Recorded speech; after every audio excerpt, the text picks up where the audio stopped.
Terima kasih telah menonton video ini. Jangan lupa dukung channel kami dengan mengklik tombol subscribe, like, dan komen ya. Barakallahu fiikum.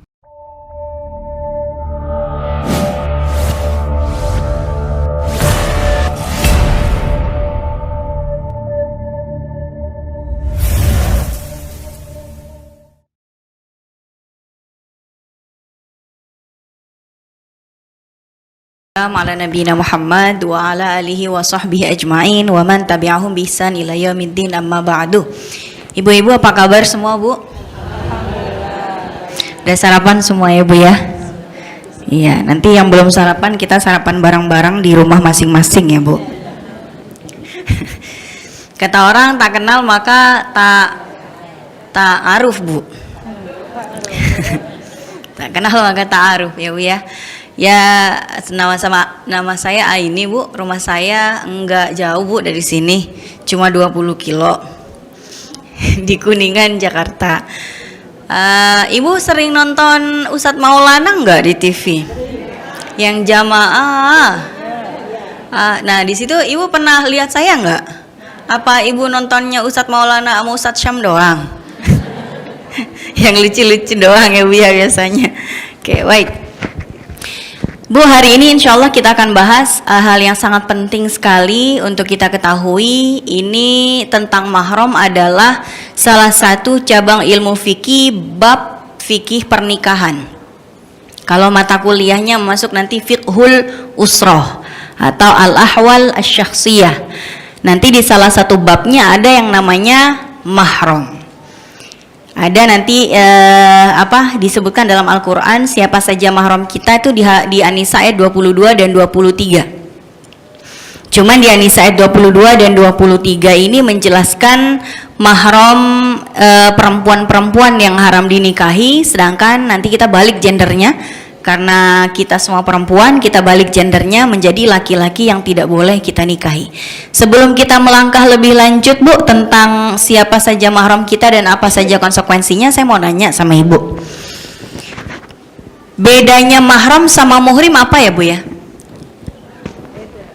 Siapa yang bisa jawab, Bu? Yang bisa jawab boleh pulang kalau acaranya udah selesai. Bu, mahram sama muhrim, siapa yang tahu bedanya, Bu?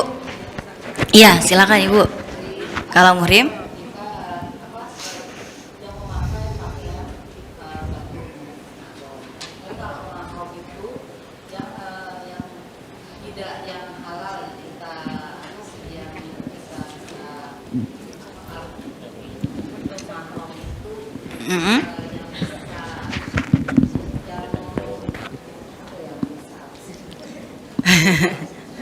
Iya. Jadi gini, Bu. Mahram sama muhrim itu adalah dua kata yang mirip tapi maknanya jauh berbeda. Ya, jadi kayak mensana in corpore sano, Bu.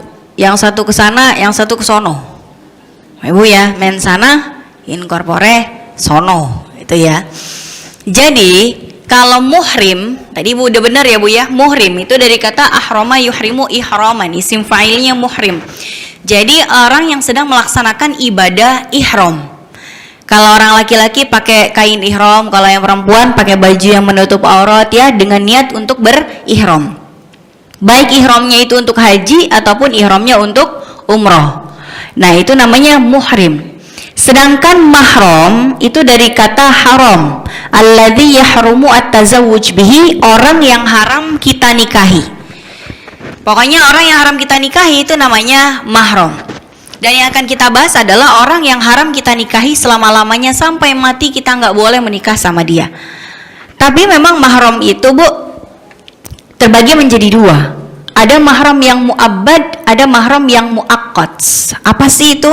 Mahram yang mu'aqqad itu, Bu, yang nggak boleh kita nikahi karena satu sebab. Tapi nanti kalau sebabnya sudah hilang, boleh kita nikah sama dia. Itu ya. Jadi intinya kita akan bahas, Bu, siapa yang nggak boleh menikah dengan kita. Kalau misalnya Ibu punya anak perempuan, nanti kan Ibu kudu pilih-pilih, Bu, siapa yang boleh dan tidak boleh menikah dengan anak perempuan saya. Gitu, Bu ya. Nah, yang pertama, Bu, jenis mahram ya adalah mahram yang temporer. atau bahasa Arabnya mahram muaqqat. Sewaktu-waktu kita tidak boleh menikah sama dia, tapi sewaktu-waktu boleh, tergantung. Contoh, abang ipar. Selagi abang ipar ini masih jadi suaminya Mbak Yu kita, ya, maka kita nggak boleh bilang sama abang ipar, "Bang, jadikan aku yang kedua." Nggak boleh, Bu. Kenapa, Bu? Karena seorang laki-laki tidak boleh mempoligami kakak beradik kandung, kakak adik cakep dua-duanya tuh, langsung dinikahin dua-duanya. Itu nggak boleh. Tapi kalau misalnya abang ipar kita nih, misalnya dia kan suaminya Mbak Yu kita, Mbak Yu kita meninggal dunia atau udah cerai dengan suaminya, maka mantan abang ipar kita boleh nggak, Bu, nikah sama kita? Boleh. Nah, itu namanya mahram sewaktu-waktu. Sewaktu-waktu kita nggak boleh nikah sama dia, tapi kalau sebabnya udah hilang, boleh. Jadi kalau misalnya ada perempuan nikah sama mantan abang iparnya, kita sebut apa tuh, Bu, ya? Naik apa turun tuh ranjangnya? Naik ranjang apa turun ranjang tuh, Bu, ya? Bu, naik ranjang, turun ranjang, cari di kamus bahasa Arab sampai botak nggak ketemu, Bu. Bener dah. Bahasa Inggrisnya juga nggak ada. Apa tuh naik ranjang, turun ranjang, nggak ada. Cuman istilahnya orang Indonesia, kreatif orang Indonesia. Ya, Bu, ya, kreatif banget. Jadi kalau misalnya laki-laki menikah dengan adik dari mantan istri, berarti turun. Kalau menikahi kakaknya, naik. Itu ya, naik turun, naik turun. Di rumah mah kita sering, Bu, naik turun ranjang, bersihin spray, ya nggak, Bu? Nah, itu mahram sementara. Ada lagi mahram sementara siapa? Bapak-bapak yang udah punya istri 4. Itu ibu nggak boleh daftar jadi yang kelima. Slotnya udah habis, Bu. Ya, slotnya kan cuma 4. Ibu nggak boleh daftar yang kelima. Selama dia beristri 4, kita nggak boleh nikah sama dia. Tapi begitu satu dicerai sama dia, masih ada 1 slot kosong, ibu mau daftar, ya silakan. Itu ya. Atau misalnya siapa lagi yang mahram yang muaqqat, yang nggak boleh kita nikahi sewaktu-waktu? Ada lagi, Bu, suaminya tante kandung. Misalnya ayah atau ibu kita punya adik perempuan, kita kan sebut tante, ya kan, Bu, bibi. Terus tante nikah dong sama orang laki-laki. Kita sebut orang laki-laki yang menikahi tante dengan sebutan om. Om ini tidak punya hubungan darah dengan orang tua kita. Dia iparnya ayah atau iparnya ibu. Nah, dia tidak boleh menikah dengan kita. Kenapa? Karena dia menikah dengan bibi kita. Seorang laki-laki tidak boleh mempoligami bibi dan ponakan kandungnya dalam satu pernikahan yang sama. Kecuali kalau om sama tante itu cerai atau tante meninggal. Mantan om boleh nggak, Bu, nikah sama kita? Boleh kalau mau, Bu. Kalau nggak mau nggak jadi, Ibu. Nah, sekarang kita akan bahas mahram yang selama-lamanya sampai meninggal dunia kita nggak boleh nikah sama dia, Bu. Disebut dengan apa mahram yang selamanya? Mahram mu'abbad. Apa, Bu? Mahram mu'abbad. Mahram abadan, selama-lamanya nggak boleh nikah. Nah, kemahraman yang mu'abbad ini bisa terjadi karena 3 jalur. Pertama, dari jalur nasab. Ini yang dari jalur nasab nih, Bu. Nih, kita nih misalnya nih seorang wanita nih, ya. Terus kita punya ayah kandung, itu adalah mahram kita dari jalur nasab. Gak boleh, Bu, kita nikah sama ayah kita sendiri. Terus anak, terus abang sekandung, seayah seibu, abang seayah beda ibu, ini juga mahram. Tahu ya, Bu, ya, seayah beda ibu ya. Misalnya ayah kita nikah 2 kali. Dari istri pertama lahir anak laki, dari istri kedua lahir kita. Nah, abang yang lahir dari istri pertamanya ayah, itu kan abang kita seayah beda ibu. Itu juga mahram buat kita, karena kita sama-sama punya ayah yang sama. Terus abang seibu beda ayah, itu juga mahram. Misal ibu nikah 2 kali, Di pernikahan dengan suami yang pertama dulu lahir abang kita. Dari suami yang kedua lahir kita. Nah, itu abang seibu beda ayah. Itu juga mahram. Kemudian ini Bu, nih ada paman ya, atau saudara laki-lakinya ibu. Itu juga mahram buat kita. Saudara laki-lakinya ayah juga mahram buat kita. Kemudian kalau kita punya mbak sama abang, punya anak laki, kita sebut ponakan kandung. Ini juga mahram buat kita. Ya Bu, ini adalah mahram-mahram kita dari jalur nasab. Ayah ke atas, ayah, kakek, engkongnya engkong tuh ya. Terus anak, cucu, cicit, anaknya cicit, cucunya cicit, cicitnya cicit ke bawah. Itu semuanya mahram buat kita. Pertanyaannya Bu, itu kan tadi di atas ada paman tuh samping ayah, samping ibu ya. Kalau paman punya anak laki-laki, kita panggil siapa tuh anaknya? Sepupu kan? Sepupu itu mahram kita atau bukan Bu? Boleh nggak Bu kita nikah sama sepupu? Boleh. Orang dulu kebanyakan nikah sama sepupu ya Bu ya. Iya, karena terbatas stoknya. Kalau sekarang masih ada yang mau nikah sama sepupu, nggak apa-apa Bu. Kalau kata orang Betawi Bu, biar warisan kagak kemana-mana, katanya gitu. Tuh ya. Tapi kalau ibu mau nikah sama yang di luar selain anggota keluarga kita, lebih bagus lagi. Biar silaturahmi kita lebih luas lagi, ya nggak Bu? Kalau misalnya nikah sama 5 langkah dari rumah, kalau mudik lebaran bingung Bu ya, mudiknya cuma 5 langkah doang gitu kan, nggak punya kampung Bu, nggak enak. Nah, intinya ini adalah mahram kita dari jalur nasab. Sepupu itu bukan mahram, baik sepupu dari jalur ayah ataupun sepupu dari jalur ibu. Baik itu lahirnya paman dari jalur ibu atau paman dari jalur ayah. Walaupun dalam beberapa adat Bu, ada yang dilarang untuk menikah dengan sepupunya sendiri. Ada Bu ya? Di sini ada yang dari Pariaman nggak Bu? Nggak ada Bu ya? Kalau dari Pariaman katanya nggak boleh menikah dengan sepupu dari jalur ibu. Nggak boleh katanya ya. Iya, ibunya adik kakak, terus anak dari adiknya ibu, ya kan? Itu nggak boleh. Betul, itu katanya nggak boleh. Kalau nanti di Batak ada lagi Bu, di Batak sini.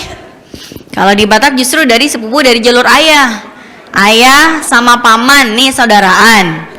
Paman ini punya anak. Nah, nggak boleh. Kenapa? Karena masih satu marga. Ribet ya Bu ya. Ribet dah. Pokoknya sepupu boleh dah gitu. Nabi sendiri menikah dengan sepupu beliau. Siapa Bu? Zainab binti Jahsh, itu adalah sepupunya Rasulullah Sallallahu Alaihi Wasallam. Baik. Ini jalur nasab. Kemudian yang kedua, dari jalur musaharah. Jalur musaharah itu Bu sebetulnya pengertiannya bukan dari jalur pernikahan ya. Tapi jalur musaharah itu bahasa Indonesianya gini. Kita jadi bermahram pada seseorang gara-gara ada yang nikah gitu. Itu ya, musaharah bahasa Arabnya.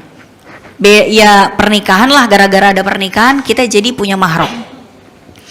Tadi Bu di sebelumnya mahram-mahram itu Bu kan saya kasih warna kuning tuh yang tadi mahram kita. Nah ini Bu suami nggak saya warnain kuning. Saya yang salah ngewarnain atau suami emang bukan mahram ya? Suami itu mahram apa bukan Bu? Suami mahram apa bukan Bu?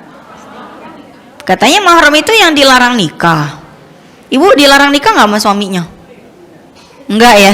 Nah kalau dilarang apa nikah ya Bu? Iya, jadi suami mahram bukan? Katanya mahram nggak boleh nikah. Kok nikah Ibu? Jadi suami mahram bukan?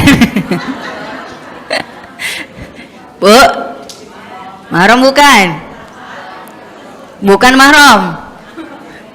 Mahram bukan? Ibu bingung sendiri.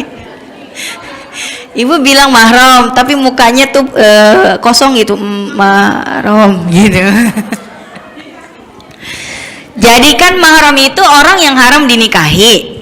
Nah, suami kita itu haram nggak kita nikahi? Enggak kan?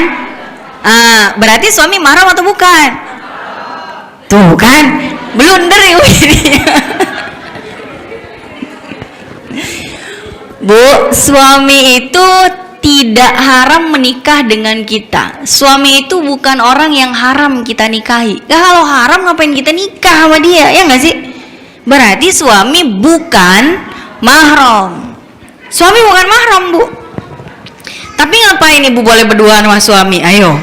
Berarti selama ini ibu serumah dengan yang bukan mahram. Nah, tuh. Gimana tuh, Bu? Ya, kita bolehnya berduaan sama suami, bolehnya bermesraan sama suami bukan karena adanya hubungan kemahraman, bukan. Tapi karena dihalalkan oleh pernikahan.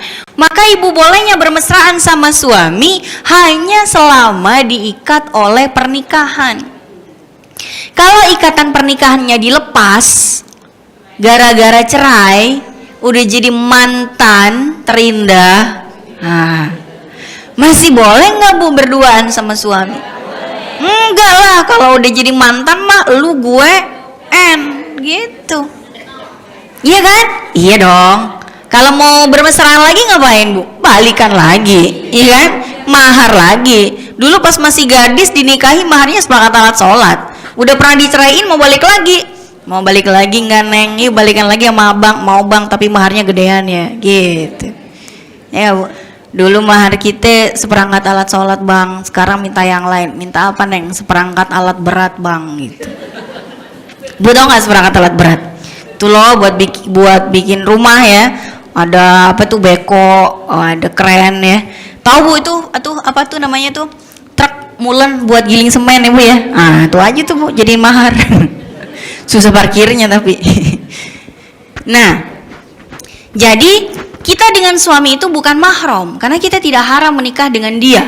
Tapi kita boleh berduaan dengan dia karena kita diikat oleh pernikahan, dihalalkan oleh pernikahan. Dan bolehnya kita bermesraan dengan suami hanya selama diikat oleh ikatan pernikahan yang halal. Beda dengan mahram, Bu. Dengan ayah kita, dengan anak kita sampai mati, apapun alasannya kita boleh berduaan sama mereka. Walaupun kita berantem sama ayah kita, ya, wah, sampai piring terbang segala macam, ngamuk ayahnya, gitu ya. Tapi kalau ayahnya pulang mau berduaan sama kita, nonton TV berduaan, ngajak ke bioskop berdua sama ayah, gitu ya, nonton Keluarga Cemara, boleh nggak? Boleh. Sampai mati kita boleh berduaan sama ayah. Kenapa? Karena ada hubungan kemahraman di situ. Kalau sama suami, bukan ada hubungan kemahraman. Dengan suami ada ikatan pernikahan. Jadi bolehnya selama diikat oleh apa? Oleh pernikahan. Jadi kalau ibu pengen selalu bermesraan sama suami, jangan dilepas ikatan pernikahannya dengan perceraian. Masalahnya, Bu, katanya di KUA kasus perceraian itu kebanyakan gara-gara istri yang gugat katanya. Nggak tahu tuh kenapa istri itu pada demen gugat suaminya, Bu ya. Kenapa tuh, Bu ya? Kenapa, Bu? Suaminya kawin lagi, ya. Iya, Bu. Emang, Bu, bapak-bapak tuh ya kalau nambah nggak pakai bilang-bilang. Nah, itu ya. Nah, itu dia, Bu. Bapak-bapak itu ya sukanya gitu emang, ya. Tapi bukan bapak-bapak yang jadi suaminya ibu, enggak. Suami ibu mah soleh semua, ibu ya. Mudah-mudahan nggak ada yang buka cabang di mana-mana ya, Bu. Oke. Dan gini, Bu, kalau di hukum negara kita ngomong tentang ini sedikit ya, Bu ya, sebelum kita bahas mahram lagi. Di hukum di negara kita, di undang-undang di apa namanya? Kompilasi hukum Islam, itu di situ ada pasal. Kalau bapak-bapak mau nambah lagi, mau poligami, nggak akan diresmikan oleh KUA kalau tidak memenuhi syarat administrasi. Salah satu syarat administrasinya harus ada izin tertulis dari istri pertama. Ya kan, izin tertulis. Di situ nanti ditulis, saya yang bertanda tangan di bawah ini Fulanah binti Fulan dengan segenap hati dan penuh keikhlasan tanpa paksaan menyetujui suami saya Fulan bin Fulan menikah lagi dengan wanita pilihannya, yaitu Fulanah binti Fulan, gitu, Bu ya. Saya kok bacanya gemes sendiri ya, Bu.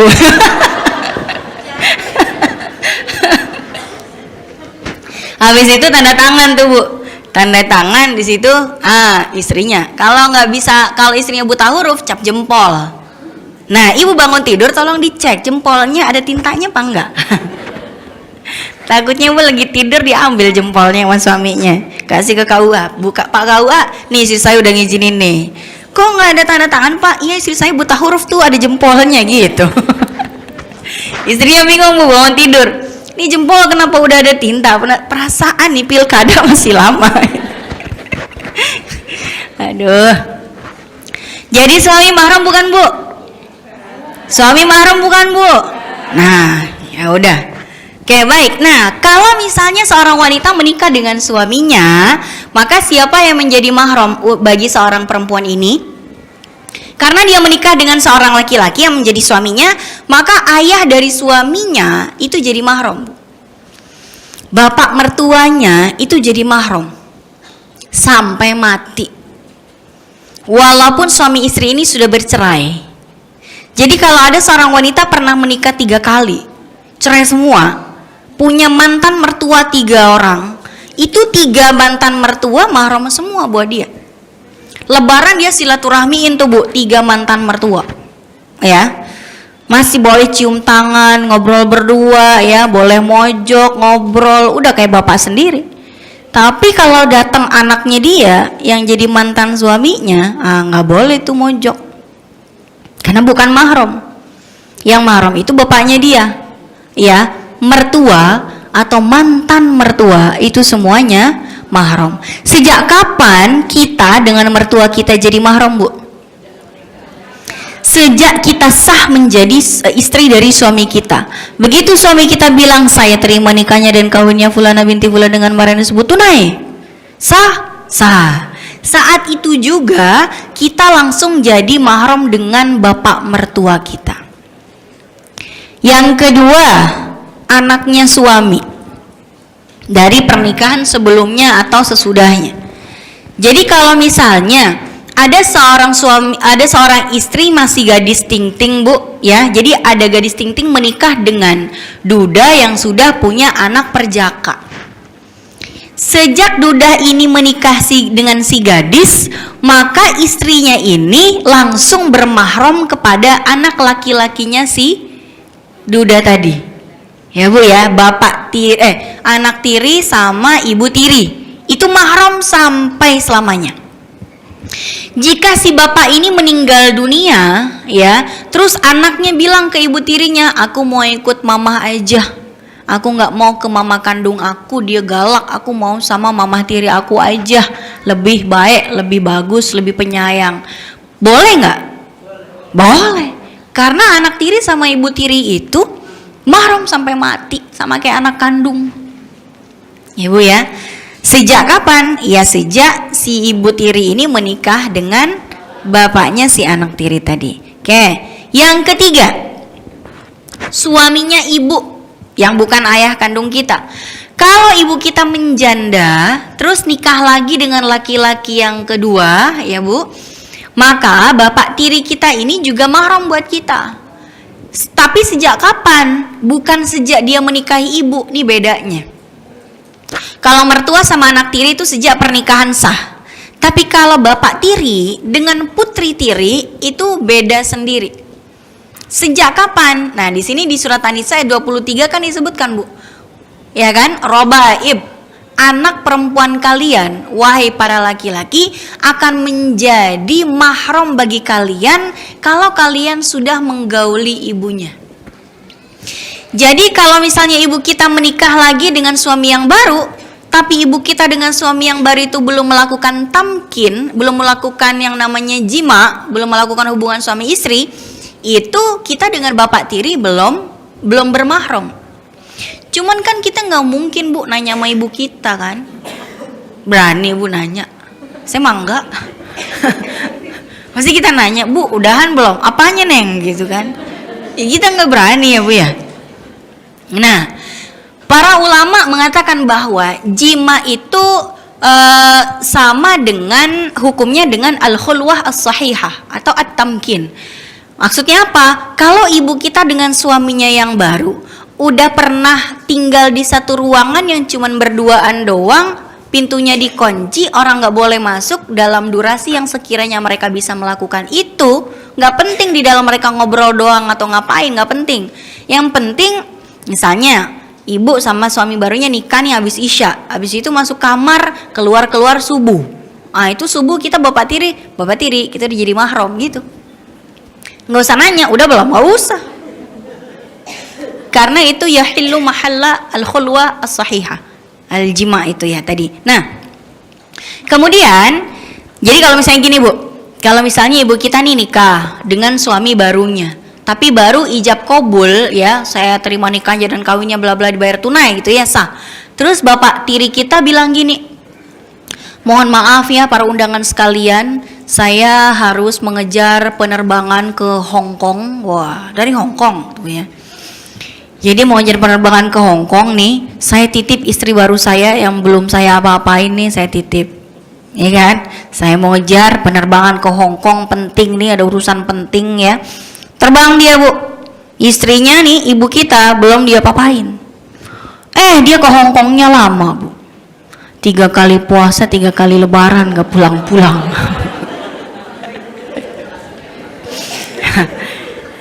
Nah, ibu kita ini ya kangen, rindu, saking rindunya Bu, langsung stres, ngedrop, shock, meninggal. Meninggalnya gara-gara LDR. Apa tuh Bu LDR? Lelah dilanda rindu. Meninggal. Terus dikubur tuh kan ibu kita, pulang suaminya. Nah, kita kan yasinan tuh di situ di atas kuburnya kan. Yasinan kita doa di situ kan, bacain apalah gitu, kirim Fatihah. Tiba-tiba datang dia. Kamu siapa? Orang yang nganterin jenazahnya istri saya udah pada pergi, kamu kenapa masih di sini? Istri saya. Emang bapak suaminya ibu saya? Iya, emang kamu siapa? Saya anaknya. Oh, kamu anaknya istri saya? Iya. Ketemu dah tuh Bu, bapak tiri sama putri tiri. Terus kata bapak tirinya, kamu cakep juga, mau nggak jadi istri saya? Boleh nggak tuh Bu? Boleh, kenapa? Belum jadi mahram. Kalau mereka jadi nikah, ntar mereka bikin novel berdua. Perkenalanku terjadi di kuburan. Bikin sinetron Bu di Indosiar. Suamiku adalah mantan suami ibuku. Nah, jadi sinetron azab tuh benar. Nah, berikutnya Bu, mantu. Mantu juga mahram. Jadi kalau kita punya anak perempuan, terus dia bersuami ya, jadi mantu kita, itu juga mahram buat kita sampai mati. Kita mahram sama mantu walaupun udah jadi mantan menantu. Kan banyak Bu, misalnya gini ya. Misalnya ada suami istri ini nikah, belum punya rumah, masih numpang ke mertua. Ya kan? Mertuanya siapa? Ya ibunya istri. Nah, ini yang laki nih, suami baru nih yang baru nikah, dia numpang di pondok mertua indah. Ya kan? Di rumah ibunya istri. Nah, ternyata setelah mereka udah beberapa tahun menikah, punya anak, istrinya meninggal. Istrinya meninggal. Masih boleh nggak ini sebagai mantu numpang di rumah ibu mertuanya? Boleh, nggak ada masalah. Orang ibu mertuanya aja nggak ada masalah, kenapa ibu keberatan? Iya kan? Iya. Jadi nggak ada masalah karena mantu mertua itu mahram. Kata si ibunya, nak, kamu kan mantunya mama. Kita rawat nih anak-anak bareng. Saya neneknya, kamu bapaknya, kita tinggal serumah aja, kita gedein. Ya, anak-anak ini bareng-bareng. Boleh Bu? Boleh. Orang mereka mahram. Iya nggak? Kecuali kalau mantunya kawin lagi, jangan numpang di situ, malu-maluin tuh. Nah, itu kira-kira Bu ya. Jadi ayah mertua, anak tiri, menantu itu semuanya adalah mahram sejak terjadi pernikahan secara sah, tapi khusus bapak tiri dan putri tiri itu terjadi kemahraman karena sudah terjadi al-khulwa as-sahihah atau at-tamkin, udah pernah tinggal bersama. Berikutnya Bu, ntar dulu nih, ini belum selesai nih Bu. Ini kan tadi Duda punya anak perjaka kawin sama gadis ya. Kalau misalnya Duda punya anak perjaka nikah sama janda yang sudah punya anak perawan, masing-masing anak bawaan ya dibawa oleh masing-masing Duda sama si janda yang udah nikah ini.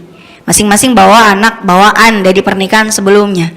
Ini anak perempuan sama anak laki kan tinggal serumah tuh karena orang tuanya nikah. Terus kalau mereka tinggal serumah, lirik-lirikan, cakep juga nih.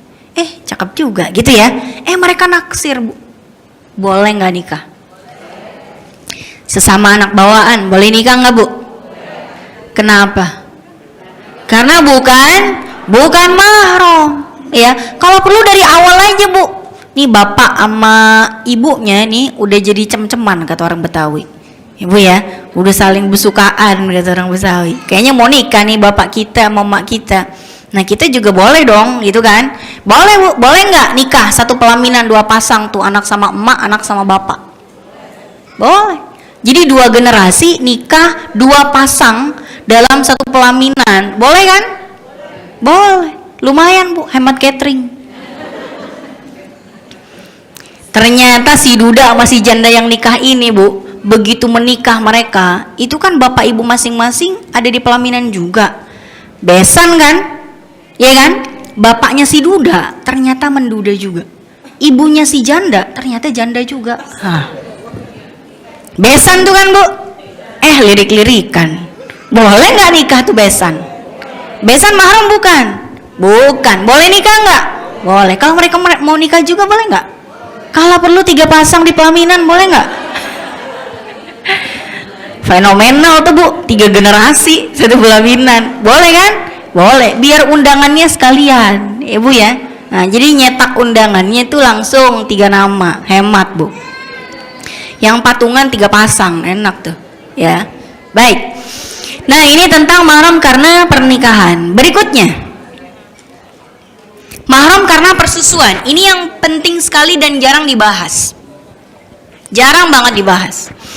Misalnya begini Bu, kalau misalnya ada anak perempuan, bayi perempuan disusui oleh wanita yang bukan ibu kandungnya, itu ada konsekuensi apa di situ? Kemahraman. Kalau di seminar-seminar parenting kan seringkali gini, ibu kalau nggak bisa nyusuin anak, jangan langsung dikasih susu formula. Ya, cari ibu susuan biar tetap dikasih minum susunya manusia, bukan susunya sapi, ntar jadi anak sapi, suka digituin. Ya kan Bu? Boleh-boleh aja, nggak apa-apa dimotivasi seperti itu ibu-ibu biar anaknya dapat ASI yang benar. Tapi konsekuensi kemahroman itu juga jangan sampai diabaikan, harus tetap dijelaskan. Karena Nabi bilang yuhramu minar radha'a ma yuhramu minan nasab. Jadi kemahraman dari jalur persusuan itu strukturnya sama dengan struktur mahram dari jalur nasab. Ya Bu, saya kasih contoh gini. Ini wanita ini nih Bu, ini anak yang disusui oleh ibu susuannya. Siapa saja yang menjadi mahramnya? Mahramnya adalah laki-laki yang menjadi keluarganya ibu susuan, akan jadi mahramnya dia. Yang warna hijau ya Bu ya, paling bawah tuh wanita yang saya kasih warna hijau. Nah itu tuh posisinya anak perempuan yang disusui oleh ibu susuan. Pertama, suaminya ibu susuan itu akan jadi mahram buat si bayi perempuan. Karena udah kayak bapaknya sendiri. Ya, udah kayak bapaknya sendiri dari jalur persusuan. Apa kita bilang Bu ya? Bapak susuan ya Bu ya? Yang nyusuin kan istrinya. Apa ya? Bapak dari jalur persusuan. Terus ayahnya ibu susuan itu juga mahram buat si bayi karena posisinya kayak kakek. Ayah dari suami ibu susuan itu mahram juga karena apa? Karena kayak kakeknya juga. Kalau ibu susuan punya abang atau adik laki itu juga mahram juga buat si bayi karena kayak pamannya. Oke, suami ibu susuan punya abang atau adik laki-laki itu juga mahram buat si bayi karena posisinya kayak pamannya. Begitu juga anak laki-laki kandung yang dilahirkan oleh ibu susuan itu juga mahram buat si bayi perempuan ini karena seperti saudaranya sendiri. Ini Bu ada anak laki-laki kanan sama kiri, yang satu saya kasih garis putus-putus, yang satu garis full. Yang garis full itu maksudnya yang dilahirkan oleh si ibu susuan, sedangkan yang garisnya putus-putus itu adalah bukan anak kandungnya si ibu tapi disusui. Anggaplah Bu anak laki-laki yang sebelah sini nih, yang garisnya putus-putus tuh namanya ucup tuh ya misalnya. Tuh ucup tuh Bu ya. Nah yang tengah tuh Markona ya Bu ya. Nah yang paling ujung tuh Baim tuh Bu ya. Baim, Markona, ucup tuh kayak udah saudaraan.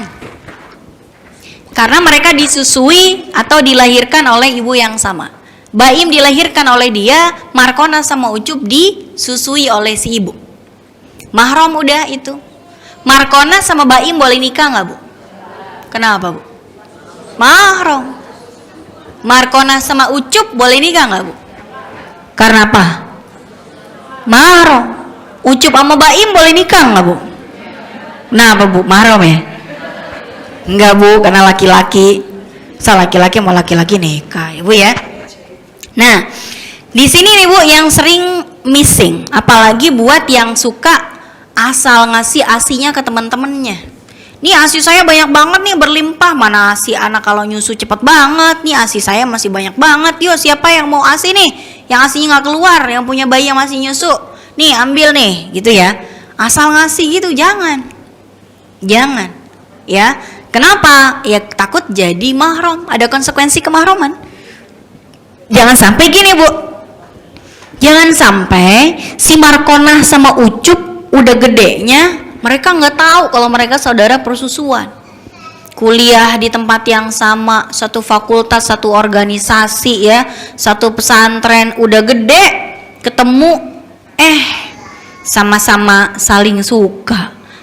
Mau nikah, pas lagi mau lamaran kenal tuh orang tuanya. Loh, Anda kan yang nyusuin anak saya. Oh iya, berarti anak kita mahram dong. Iya. Kesian, Bu. Ucup sama Markonahnya jadi patah hati. Ya gak sih, Bu? Iya, orang udah saling suka, siapa yang salah?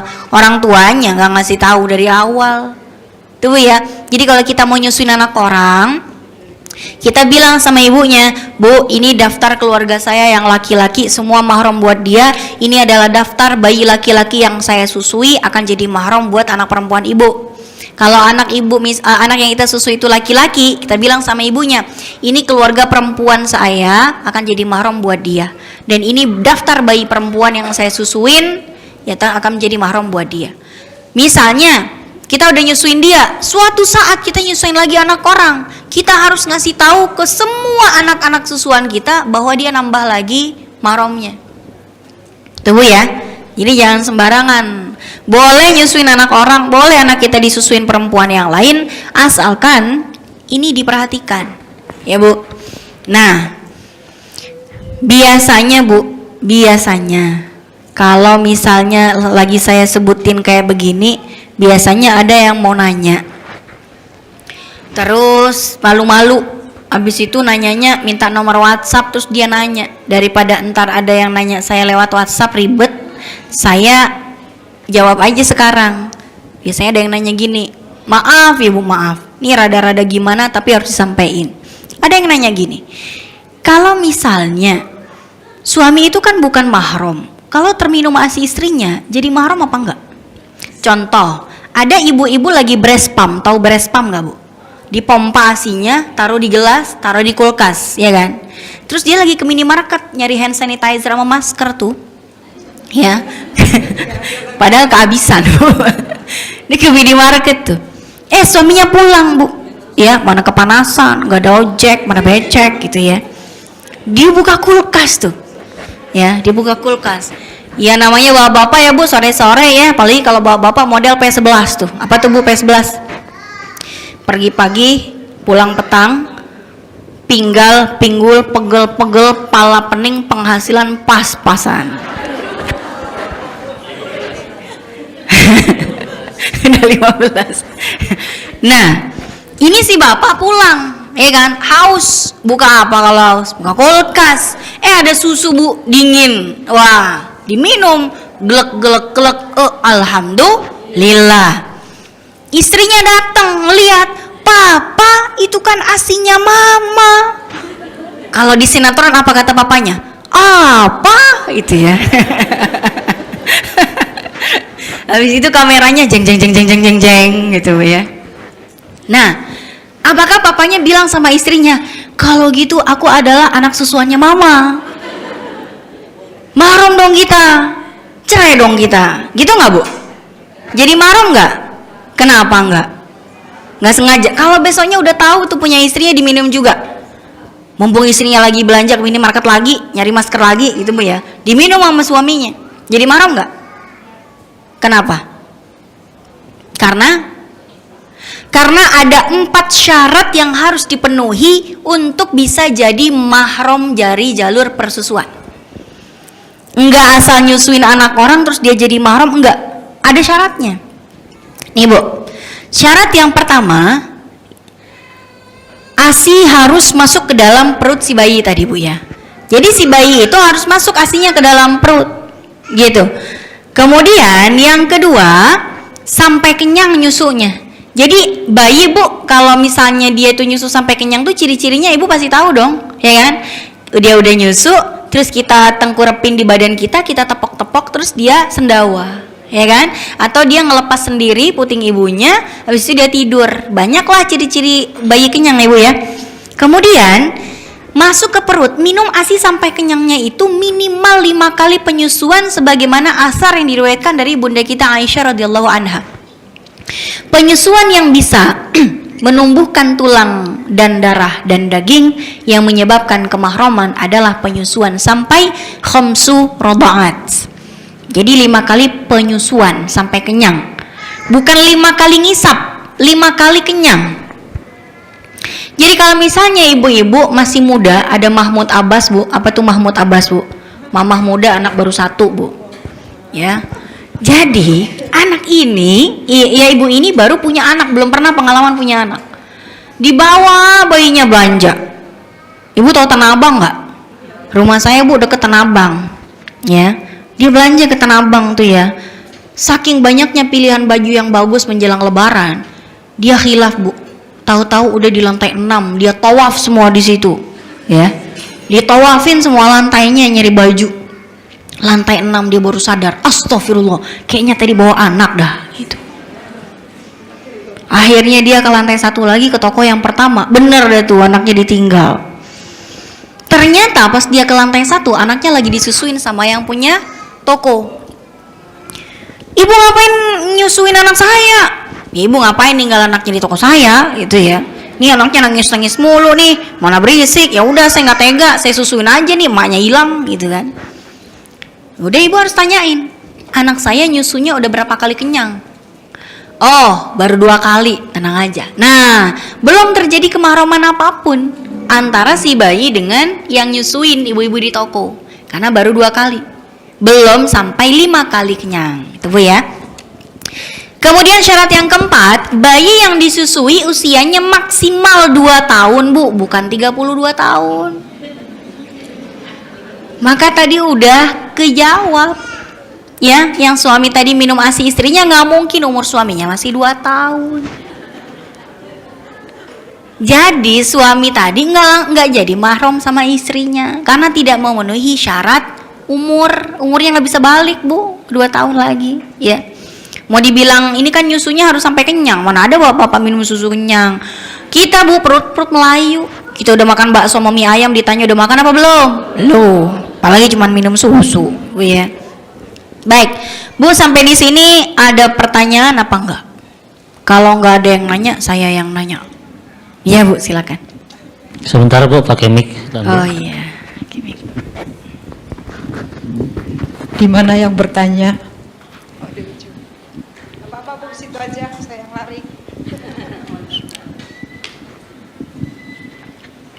Assalamualaikum Ustazah. Itu kan tadi bapak mertua sama abang ipar ya, bapak mertua kan itu bisa jadi mahram kan? Bapak itu, mertua ya? Iya, sama bapak mertua dan lain-lain tadi itu bisa nggak jadi wali nikah? Oke. Itu Bu ya pertanyaannya ya. Ini sebetulnya konsekuensi kemahroman nih Bu. Saya langsung loncat ya. Cek. Nih kalau film nih dicepetin nih Bu. Cek gitu ya. Tuh, itu kan pertanyaannya kan? Iya kan? Udah saya bikinin jawabannya, tenang aja Bu. Ibu loncat pertanyaannya. Bu, jadi mahram musaharoh ya Bu ya, yang karena pernikahan, mertua, bapak tiri, anak tiri, menantu itu tidak bisa jadi wali. Mahram persusuan juga enggak. Suaminya ibu susuan bisa enggak jadi mahram wali kita untuk buat nikah? Enggak. Yang boleh jadi wali hanya mahram jalur nasab. Itu pun enggak semuanya. Hanya hanya yang tertentu saja. Siapa aja? Ini saya bikinkan dari mazhab Syafi'i ya. Nih, pengantin wanita. Begitu dia mau menikah, pasti butuh wali. Karena wanita nggak bisa menikahkan dirinya sendiri. Yang bisa menikahkan dirinya sendiri itu laki-laki, Bu. Jadi laki-laki itu nggak perlu ada wali. Jadi kalau ada laki-laki, Bu, nikah, bapaknya nggak dikasih tahu, sah nggak pernikahannya? Sah. Cuman kalau dia pulang kampung, dikutuk jadi batu. Nggak sopan gitu ya, nikah nggak bilang-bilang mau bapak gitu ya. Nah, pengantin wanita ini kalau misalnya menikah, yang menjadi walinya yang nomor satu dan tak tergantikan kecuali karena beberapa hal, ini adalah ayah kandung.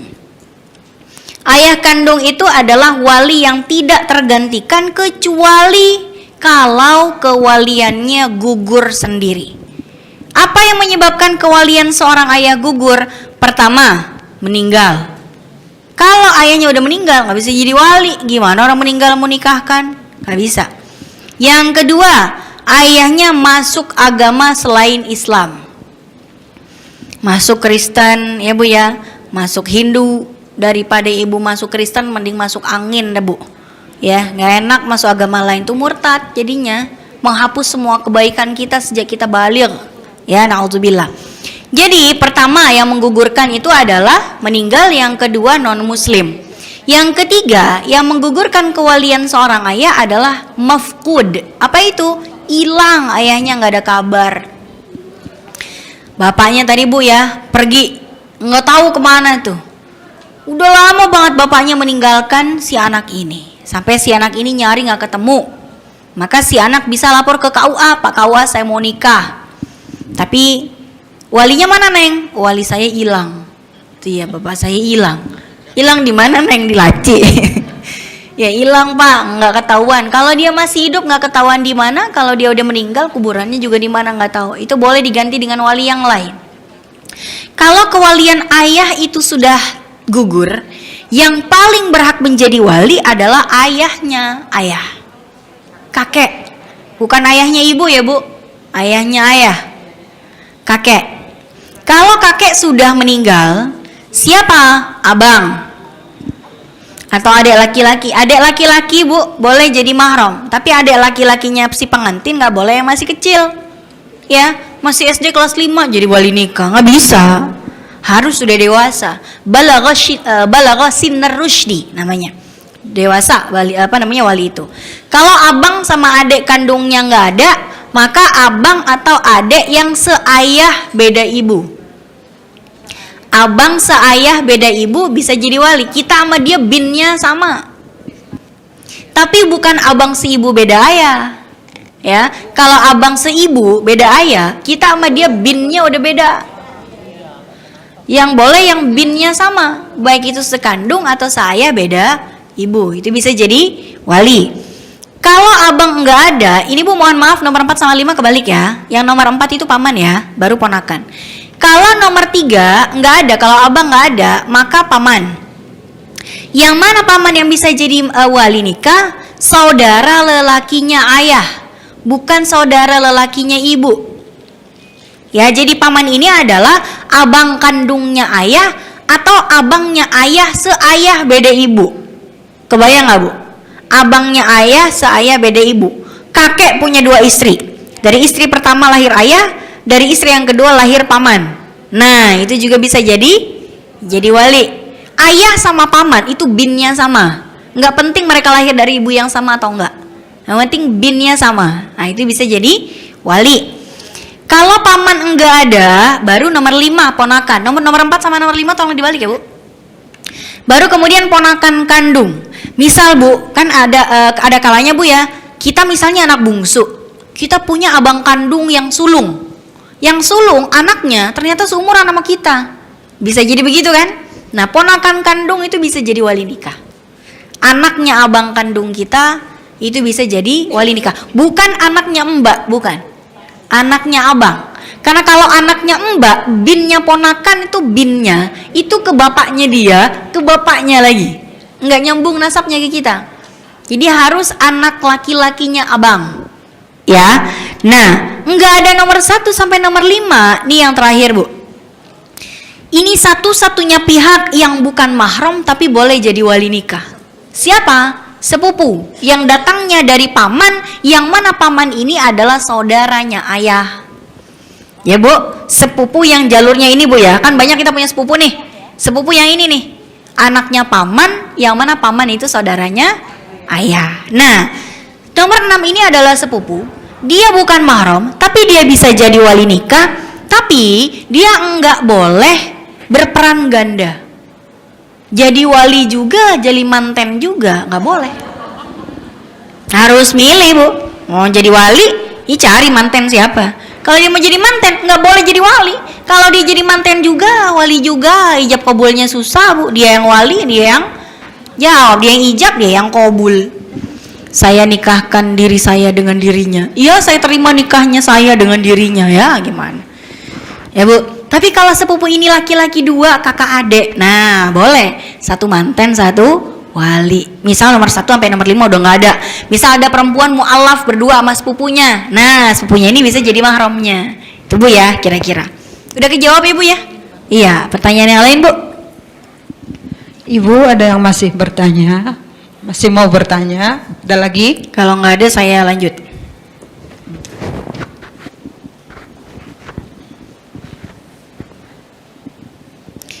Oke baik. Sekarang konsekuensi kemahroman ya Bu ya. Konsekuensi kemahroman tadi, saya lanjut. Nah, ini Bu pembahasan kita tentang konsekuensi mahram. Yang pertama kan tentang aurat wanita di hadapan mahramnya. Kalau aurat wanita di hadapan yang bukan mahram, Ibu pasti udah tahu semua. Sekarang pertanyaannya, aurat kita di hadapan mahram kita apa aja Bu? Mahram kita nih ayah, mertua, paman. Aurat kita di hadapan mereka tuh apa aja? Kalau di hadapan yang bukan mahram, Ibu pasti bisa jawab. Apa Bu? Aurat kita di hadapan yang bukan mahram kita. Apa yang boleh terbuka, apa yang harus ditutup? Seluruh tubuh. Kalau di hadapan yang bukan mahram Bu, di hadapan tukang bakso tuh depan gitu ya. Apa nih yang harus ketutup? Seluruh tubuh kecuali al-wajhu wal kaffain. Al-wajhu wal kaffain. Apa itu al-wajhu? Al-wajhu itu wajah. Batasan atas bawah wajah adalah min manabiti sya'ri ila asfaliz dzaqan. Jadi dari tempat tumbuhnya rambut di ubun-ubun sampai di bawah dagu. Nanti bawah dagu para ulama berbeda sampai sini atau sampai sini. Oke. Kemudian kalau misalnya kanan kiri batasannya adalah dari tempat ujung hampir kuping nih Bu. Di ujung kuping nih, belum kuping ya. Sebelum kuping sampai sebelum kuping. Itu batasan wajah. Jadi Ibu boleh kesini kelihatan, boleh ketutup. Biasanya Ibu pakai kerudungnya agak diginiin kan, biar yang tembum jadi tirus gitu ya. Biasalah itu. Jadi kalau beli kerudung yang pakai antem gitu ya, biar kalau misalnya ya itulah perempuan. Nah, kemudian al-wajhu wal kaffain. Al-kaffain itu, kaffain itu 2 kaf. Ini namanya batinul kaf, ini namanya zahirul kaf. Batinul kaf itu telapak tangan, zahirul kaf itu punggung tangan. Jadi al-kaffain itu memang seringkali kita mendengar maknanya telapak tangan. Padahal itu tidak syamil, tidak komprehensif maknanya. Makna yang sesungguhnya adalah kaffain itu Bu, dari ujung kuku sampai sebelum pergelangan tangan, baik ini telapak tangan ataupun punggung tangan, yang penting sebelum pergelangan tangan. Jadi kalau orang sholat nggak pakai mukena, yang penting udah nutup aurat seperti ini, kelihatan punggung tangannya, itu sah. Ya, ada yang pakai manset, ada yang mansetnya cuma segini, ada yang ditaruh di sini Bu sampai nutupin sini, nah itu nggak apa-apa, anggap aja fashion, ya kan? Tapi yang paling pasti sampai sebelum pergelangan tangan itu termasuk aurat. Jadi sebelum pergelangan tangan. Jadi kalau misalnya Ibu kan ada yang kum itu apa ya? Ujung lengannya itu bukan manset kayak gini, ada yang lebar, begitu ngangkat tangan langsung jatuh, ya kan? Nah itu dimansetin, pakai manset di dalamnya kalau mau sholat. Tapi biasanya Ibu nggak mau ribet, pakai manset, bawa aja mukena gitu ya. Jadi Ibu mau pakai mukena ataupun tidak itu nggak ada masalah, yang penting udah nutup aurat. Mukena kek, enggak kek, nggak penting Bu ya. Yang penting nutup aurat, gitu ya. Nah, jadi kalau Ibu umroh atau haji, kan kebanyakan tuh jamaah umroh dikasih sama travel tuh sarung tangan yang ngebungkus tangan Bu, kayak bayi ya, tangannya dibungkus terus dilobangin bagian sininya. Nah pas dia mau makan ribet tuh pegang sendoknya, iya nggak sih? Iya, gara-gara pakai itu. Saya bilang sama si ibu, Bu itu kiwir-kiwirnya dicopot aja, saya nggak tahu tuh namanya. Saya bilang aja kiwir-kiwir kan suka ngiwir-ngiwir itu gitu. Bu kiwir-kiwirnya dibuka aja kalau misalnya lagi susah makan pakai itu. Takut kelihatan aurat Bu, aurat tuh cuma sampai pergelangan tangan, punggung tangan itu bukan aurat, ya kan? Nggak ada masalah. Tapi kalau mau pakai nggak apa-apa Bu, gitu kan? Oh iya ribet dah, dicopot sama dia. Nggak apa-apa nih, sah nih katanya. Nggak apa-apa, yang penting jangan sampai pergelangan tangan ke atas itu kelihatan. Ya bolehnya telapak tangan, punggung tangan sampai sebelum pergelangan tangan itu makna dari al-kaffain. Ya, cuman gara-gara penerjemah itu ribet Bu, kepanjangan, tulis aja pergelangan tangan dah gitu. Oke, baik, itu tentang aurat wanita di hadapan yang bukan mahram. Lalu bagaimana aurat wanita di hadapan mahramnya sendiri? Nah, ini akan kita bahas. Yang pertama, kita akan bahas dari madhab Hanafi dulu ya Bu ya. Kita bahasnya mau antar madhab atau satu madhab aja biar Ibu nggak bingung. Tadi Ibu bingung lagi, madhab ini yang mana sih gitu ya. Madhab Syafi'i aja deh, saya tutup aja Bu ya. Ibu kadang-kala saya kasih banyak mazhab tuh, ntar nanya, terus yang mana yang benar gitu, iya kan? Ya udahlah satu aja dah. Nah, dalam mazhab Syafi'i Ibu, batasan aurat antara kita dengan mahram kita itu mabaina surra wa rukbah, cuma dari pusar sampai lutut doang. Jadi kalau misalnya nih Ibu lagi nyusuin anak, terus ayah masuk kamar, cucunya yang lagi mimi gitu ya, kelihatan sebagian payudaranya Ibu. Berdosa apa enggak kita? Sebagian dada kita kelihatan sama ayah? Enggak. Kecuali jika ada khaufun minal fitnah. Kalau ada ketakutan tidak aman dari fitnah syahwat, baru kita harus tutup. Sebaiknya memang harus ditutup, apalagi aurat besar. Maksudnya aurat yang sensual. Misal, mertua itu kan mahram kita kan? Ternyata mertuanya rada-rada genit, Bu. Ya, ya. Kalau mertuanya rada genit, tutup aja walaupun dia mahram. Kenapa? Karena kita takut adanya fitnah. Fitnah dalam bahasa Arab dengan fitnah bahasa Indonesia itu beda ya Bu. Fitnah dalam bahasa Indonesia itu nuduh tanpa bukti, ya kan? Yang biasanya ibu-ibu tuh yang kalau misalnya suka ngomongin tetangga, itu tuh fitnah kadang. Itu loh tetangga kita, kayaknya bukan orang benar tuh. Nggak jelas tuh tiap malam yang nganter tuh beda-beda. Kadang tuh cowoknya yang keriting, kadang cowoknya yang lurus, kadang cowoknya yang coklat, kadang yang putih. Beda-beda mulu yang nganterin, mana mobilnya beda-beda. Kayaknya bukan wanita bener-bener deh dia tuh ya. Bukan wanita baik-baik. Ada yang jawab, Bu, itu yang nganterin Grab gitu. Ya beda lah kalau Grab tiap malam mah. Kalau yang nganter sama supir pribadi, ya nggak Bu? Iya.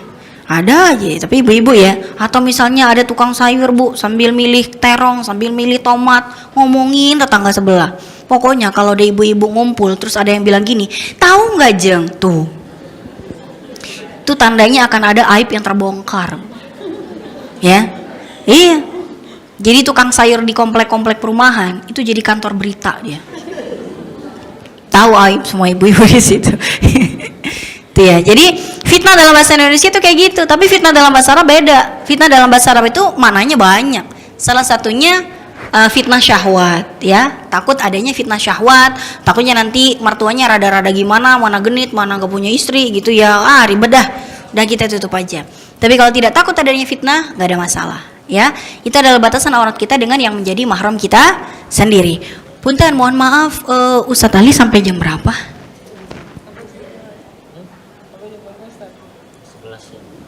Ibu masih ada pertanyaan?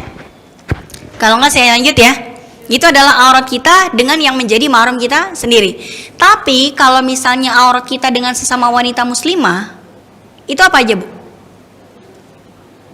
Dengan kita sesama muslimah, batasan auratnya dari pusar sampai lutut juga.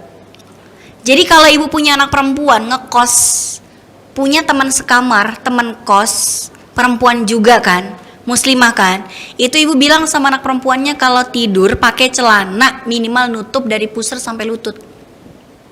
Kalau pakai daster doang Bu, yang lost begitu, ya. Dia kalau tidur nggak pernah tahu modelnya orang tidur tuh, nggak pernah tahu. Kesingkap sana, kesingkap sini, gitu ya. Boleh pakai dasar pas tidur, ya, sama teman sekosnya. Tapi tutup, pakai celana lagi di dalamnya sampai lutut. Biar auratnya nggak tersingkap, karena paha itu aurat sesama perempuan. Ibu ya.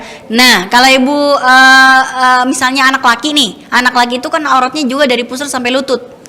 Jadi kalau anak laki itu main futsal, ibu beliin celana yang nutup sampai lutut. Jangan yang di atas lutut. Karena di atas lutut itu adalah aurat. Ya Bu ya, cari dah tuh celana di situ yang sampai lutut. Nah, kalau auratnya perempuan dengan dengan sesama wanita tapi bukan muslimah. Dia non muslim tapi perempuan. Boleh nggak sih Bu kita temenan sama non muslim? Boleh, ngapain nggak boleh? Jangan sampai Bu ngeliat non muslim bawahnya pengen bacok aja gitu, senggol bacok lo gitu kan? Nggak boleh, nggak boleh, dia nggak ada salah apa-apa gitu kan?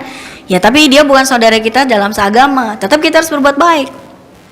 Ketika kita bermuamalah sama dia, kita lagi belanja ya ke tokonya si Incim gitu ya, Cim, saya mau beli nih, mau beli material gitu kan, ya. Atau misalnya dia ke rumah kita, tetangga kita masuk ke dalam rumah kita, ya boleh-boleh saja. Yang penting kita tetap menjaga aurat. Aurat kita di hadapan wanita yang bukan muslimah adalah seluruh tubuh kecuali wajah dan tangan sampai pergelangan tangan, kayak di hadapan yang bukan mahram. Tapi kalau batasan wanita dengan suaminya, itu batasannya apa Bu? Batasan wanita dengan suaminya, aurat yang wajib ditutup? Tidak ada batasannya, nggak ada Bu batasannya, ya Bu ya. Dia tuh Bu ya, udahlah bukan mahram, boleh lihat semua. Bapak kita yang mahram kita sendiri ada batasan, ada area yang dia nggak boleh lihat. Suami kita mahram bukan gitu ya, boleh lihat. Ini makanya suami itu spesial itu Bu ya, spesial. Oke, jadi suami mahram bukan Bu. Balik lagi. Soalnya suka gini Bu, ada tuh seminar pranikah, di flyernya bilangnya gini, di flyernya ya, jadikan aku mahrammu gitu. Ini saya baca, jadikan aku mahrammu, berarti pengen kagak dinikahin nih anak gitu kan. Jadikan aku mahrammu, berarti nyuruh calon suaminya biar kawin sama emaknya dia. Biar jadi bapak tiri mahram kan. Aduh, harusnya bukan mahram, jadikan aku mahrammu, halalkan aku gitu loh bahasanya ya Bu ya, halalkan aku gitu, bukan jadikan aku mahrammu. Oke, itu mahram persusuan tadi udah ya Bu ya. Baik, berikutnya Bu, sekarang konsekuensi hukum mahram yang bukan entar dulu nih Bu. Konsekuensi hukum kemahraman, persusuan dan musyawarah, pertama, mereka tidak saling mewarisi. Jadi kalau misalnya ibu disusui oleh wanita yang bukan ibunya ibu susuan, ternyata ibu susuan kita orang kaya, meninggal. Ibu datang ke rumahnya, keluarganya ibu susuan saya mohon informasi nih, saya anaknya almarhumah loh, jatah warisan saya mana gitu. Nggak ada Bu. Ya, jadi kalau misalnya mahram dari jalur persusuan tuh nggak ada saling mewarisi. Yang mewarisi itu yang jalur nasab. Kemudian tidak boleh saling menikahi, iya karena mahram. Tidak ada kewajiban menafkahi. Ibu minta uang jajan sama suaminya ibu susuan, dikasih syukur, enggak ya nggak usah nuntut. Karena walaupun dia bapak kita juga, tapi bukan bapak kandung. Dia bapak dari jalur persusuan. Nggak ada kewajiban menafkahi kita, gitu ya. Yang ada orang tua kita ngasih duit sama bininya karena udah nyusuin kita. Jadi di masa Nabi, wanita yang menyusui Bu itu jadi profesi. Menyusui anak orang itu profesi. Kalau ibu juga mau berprofesi sebagai ibu susuan yang dibayar, nggak ada masalah. Dijual asinya, itu nggak ada masalah. Itu profesi. Dijualnya kemana Bu? Dijual ke suami sendiri boleh nggak Bu? Pak, aku mau nyusuin anak kita, tapi per hari aku kasih gaji ya, gaji sebagai ibu yang menyusui, boleh nggak? Boleh sih, cuman kata suaminya ya Allah perhitungan amat gitu. Kalau bolehnya boleh Bu, cuma dikatain perhitungan. Kemudian boleh bepergian berdua, iya. Kenapa? Karena mahram. Boleh terlihat sebagian aurat, iya. Dan boleh juga berkhalwat. Baik, mahram dari jalur nasab bisa saling mewarisi. Walaupun tidak semua yang mahram dari jalur nasab itu bisa jadi ahli waris. Tergantung dia terdaftar atau tidak sebagai ahli waris. Kalau daftar ahli waris Bu ada di surat An-Nisa juga. Cuman kalau yang mahram itu 22 sama 23 ya ayatnya. Kalau ahli waris itu daftar ahli waris di An-Nisa 11, 12, 13, 14. 11, 12 11, 12, 13. Jadi kalau ibu punya saudara kaya raya, nah ibu cek ibu ahli warisnya apa bukan. Di mana taunya? Di Al-Qur'an 11, 12, 13 surat An-Nisa. Tapi ribet Bu, mending ibu baca buku fikihnya aja dah, udah tinggal pakai. Kalau Al-Quran masih kudu ditafsirin ya, baca aja yang siap pakai di buku fikih. Ibu masuk ahli waris atau bukan? Kalau istri itu ahli waris nggak Bu?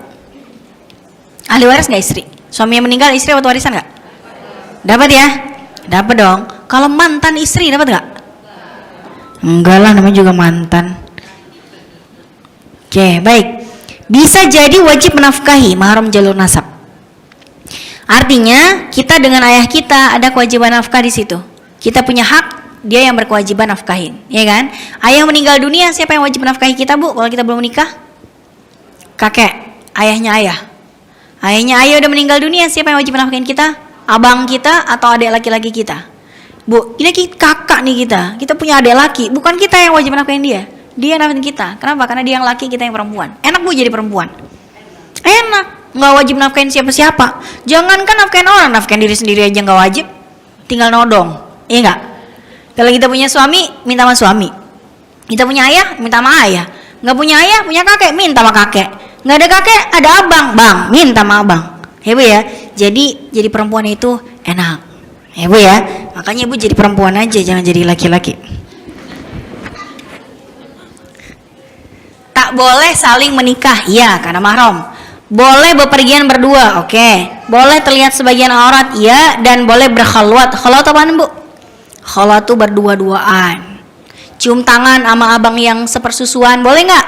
Boleh, ya kan? Boleh nikah? Enggak. Karena apa? Karena mahram. Itu ya. Baik, ada pertanyaan Bu sampai di sini? Ibu, kalau soal warisan udah pada pinter ya? Ini bisa saling mewarisi, nggak semua mahram jadi ahli waris ya Bu ya? Paman kandung kita itu adalah mahram kita. Tapi dia bukan ahli waris kita. Paman dari ibu. Ibu punya adik laki-laki. Paman kita kan? Mahram kan? Tapi dia bukan ahli waris kita. Dan kita bukan ahli warisnya dia. Jadi kalau dia meninggal dunia, kita nggak dapat warisan. Kalau kita meninggal, dia nggak dapat warisan dari kita. Tidak saling mewarisi. Kebanyakan hanya mahram dari jalur bapak aja yang jadi ahli waris yang saling mewarisi. Ya Bu ya. Nah, kayak misalnya dari jalur musyawarah itu juga nggak saling mewarisi. Oke, baik. Kemudian menyentuh mahram batal nggak Bu wudunya? Kita sentuhan nama mertua batal nggak? Kita sentuhan nama ponakan kandung? Kita sentuhan nama saudara persusuan? Kita menyentuh suaminya ibu susuan? Suaminya ibu susuan? Enggak. Itu semuanya mahram kita sentuh nama mereka enggak batal. Kalau sentuh nama suami Bu, batal enggak? Ibu habis wudu, suaminya habis wudu, ibu toilet lagi enggak? Batal enggak Bu? Pasti ada yang bilang batal, ada yang bilang enggak kan?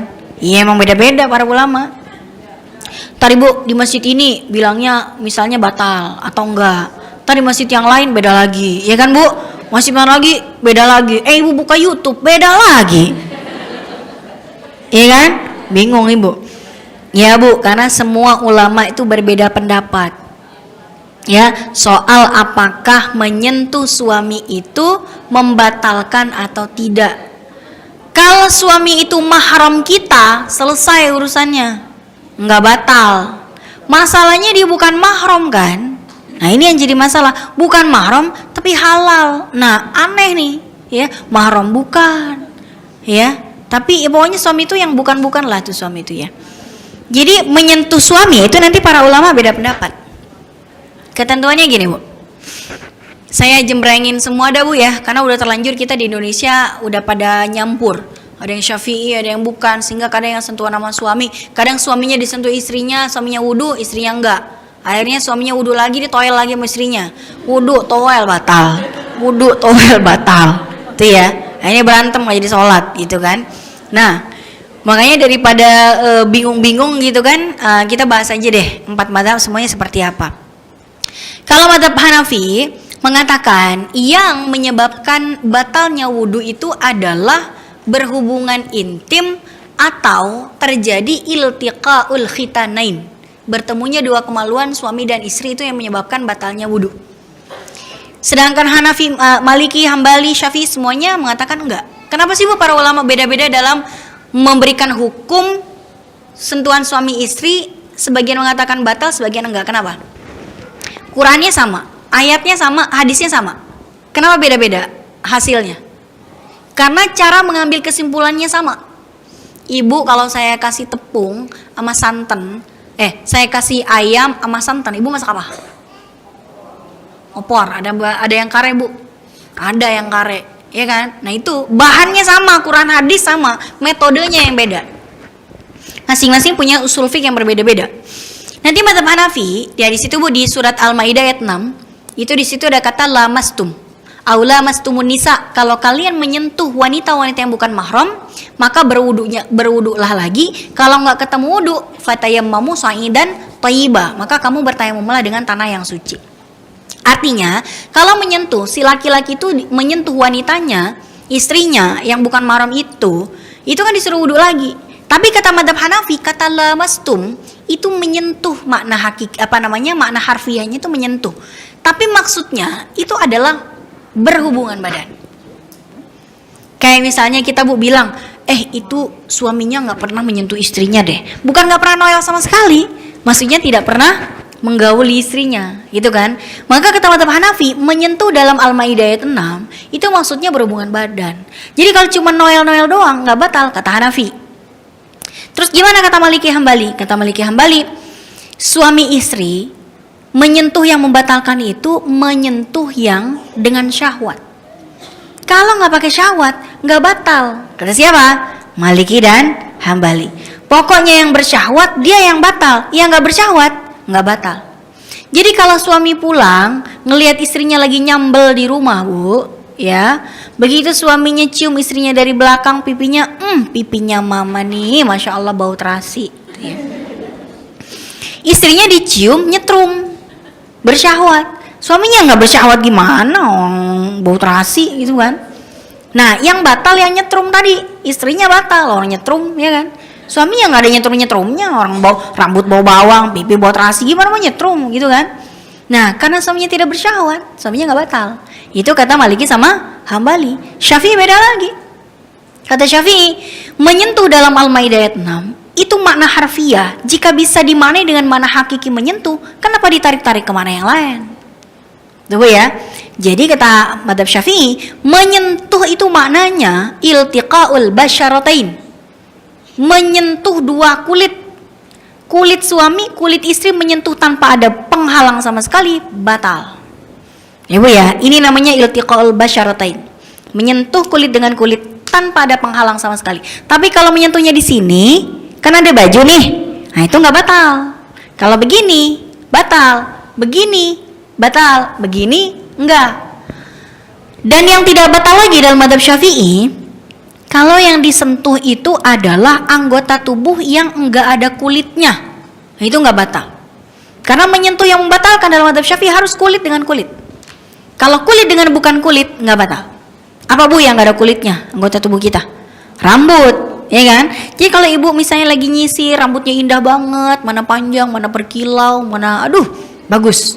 Suami ibu ya, gemes banget pengen ngebelai, ya kan? Sayang gitu ya. Itu kalau rambutnya panjang Bu, kalau rambutnya pendek, nah, itu ya. Jadi rambutnya panjangin biar sayangnya panjang gitu. Nah, jadi kalau yang dibelai itu adalah rambut, itu nggak batal karena rambut nggak ada kulitnya. Apalagi Bu yang nggak ada kulit. Nih Bu, kuku. Ih, kukunya mama Masya Allah bagus. Nah itu nggak batal. Kuku nggak ada kulitnya. Apalagi yang nggak ada kulitnya Bu? Nih. Ibu lagi makan sambel, cabenya nempel di situ. Ma, ada cabe di gigi mama, sini ma, gitu ya. Itu suami istri yang baru sebulan Bu nikah, kayak gitu.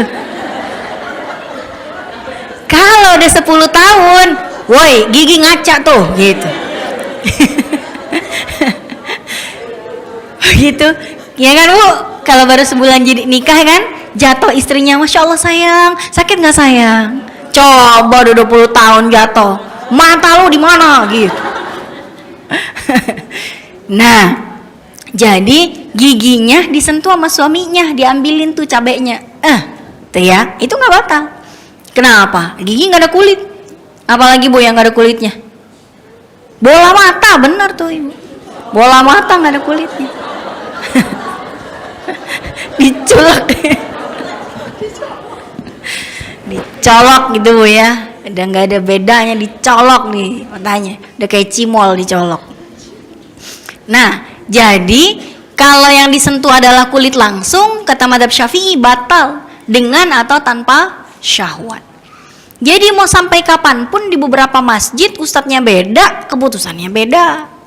Kalau dalam Madzhab Syafi'i batal, kalau selain Madzhab Syafi'i nggak batal. Padahal ayatnya sama, hadisnya sama. Contoh Bu, hadis yang Rasulullah lagi sholat, tiba-tiba kakinya Aisyah melintang tuh di tempat sujudnya Nabi, ya nggak? Pernah dengar kan? Nabi pas mau sujud, kakinya Aisyah dipindah. Nabi lanjut sholat, nggak batalin. Kata Hanafi Maliki Hambali tuh, nggak batal tuh. Kata Syafi'i, Nabi mindahin kakinya Aisyah. Kakinya Aisyah itu wanita mulia, tidur itu nggak pakai nggak telanjang, pakai baju. Nabi tuh ngangkat kakinya Aisyah, udah dilapisin pakai baju. Tuh diangkat. Jadi tidak ada persentuhan kulit antara tangan Nabi dengan kakinya Aisyah. Gitu ya. Hadisnya sama, ayatnya sama, ngambil kesimpulannya beda. Udah itu aja. Ibu misalnya dari kecil udah terbiasa nggak wudu lagi sentuh sama suami, ya udah. Suami mau wudu lagi, ya biarin. Masa mau cerai gara-gara begitu doang Bu? Elah. Diketawain Bu, malaikat. Iya. Atau misalnya suami istri Bu. Ya, atau suami istri misalnya yang satu yang satu suaminya sholat subuhnya pakai kunut, ibu nggak mau kunut, bisa nggak jamaah bareng? Bisa. Begitu suaminya Allahumma hdina fiman hadait, ibu bisa amin atau bisa diem. Jangan sujud duluan ya, elah pakai kunut, udah sujud duluan ntar ketemu di bawah gitu. Jangan, batal Ibu. Baik, ada tanya jawab Bu? Nggak ada yang nanya ya? Kalau nggak ada yang tanya saya jawab. Kalau nggak ada yang nanya saya tutup ya. Ya, ya udah. Ibu pada mau kondangan ya? Iya. Baik, karena kajian kita sudah habis waktunya, kita tutup kajian kita hari ini dengan sama-sama baca doa ya Bu ya. Semoga kajian kita hari ini bermanfaat buat kita semua. Semoga kita diberikan sakinah mawaddah warahmah dalam rumah tangga kita, diberikan anak-anak yang sehat, soleh, beribadahnya bagus, rizki yang halal dan berkah buat kita semua. Amin ya rabbal alamin. Ala hadinya wa likulli niyatin shalihah wa ila hadratin nabiyil mustafa Muhammad sallallahu alaihi wasallam. Al-Fatihah.